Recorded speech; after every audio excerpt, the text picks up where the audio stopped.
everyone. Today, we will present a role play about an outreach program conducted by NSDP CWPS students. This activity shows how students extend their knowledge and compassion to the community. Through teaching and training programs, they aim to make a simple yet meaningful difference in the lives of children.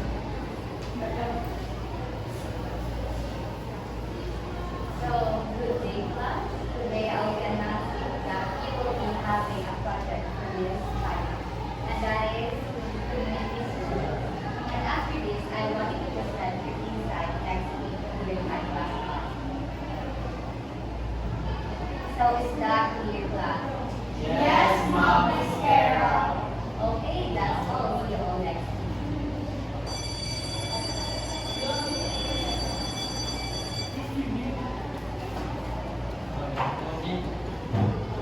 Okay everyone, may ideas na kamo para sa ating community service.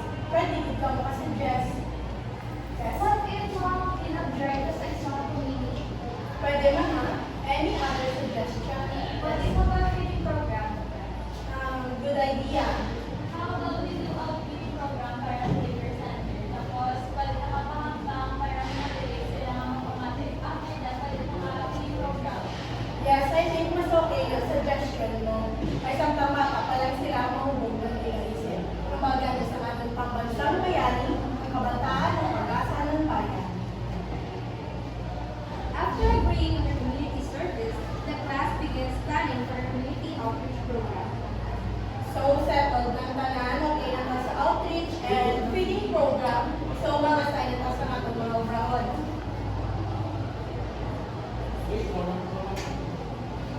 Ako na pala sa mga activities and mga police for the kids. Ako na pala sa police sa feeding program. Ang sabi natin, ang matulog sa mga kids. Good. Siguro doon, talagang mas simple lang para nasa teaching yan ng mga malis. Dami nga ideya na. Tandaan ka, may hindi basta-basta ang project kundi para mag-isapang komunidad. Hindi mo on perhaps. Okay, to-check ko sa akin this. Kailangan na mababras ng proposal letter, activity plan, confirmation form para sa eskwelahan ng barangay. I can draft the proposal letter first and then review na lang ang purpose natin. Okay. Ipapublikan ko para basic and clear how to do it. Para lang tayo sa activity plan, ako makakaalis ng schedule para sa teaching days sa feeding program. Good teamwork. Siguro doon ka na klaro. Okay, good morning.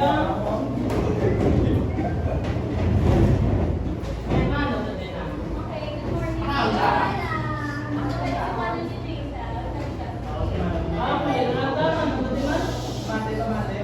Kami ang mga teachers sa Bok. Kami tutuan kami ng ang meeting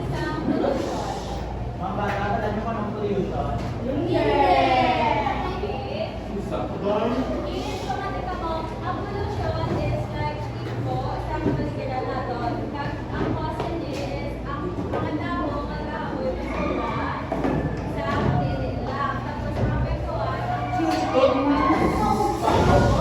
tubig ng lupa. Ang hangin.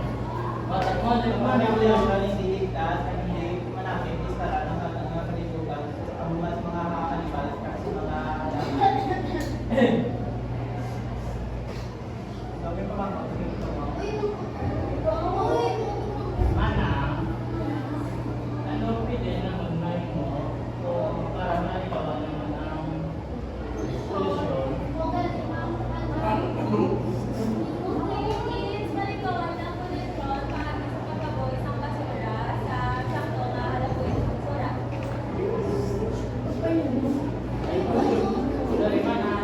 Ano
Okay, so tapos ang activity.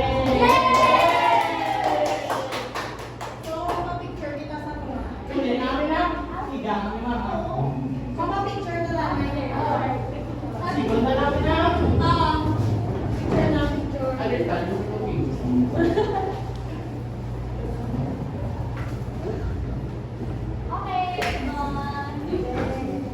Thank you. Anak ulit namin.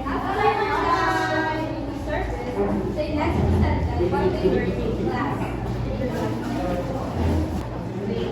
all year. So try to share what you have learned, but also other activities to the business. For me, at first, I thought simple lang siya.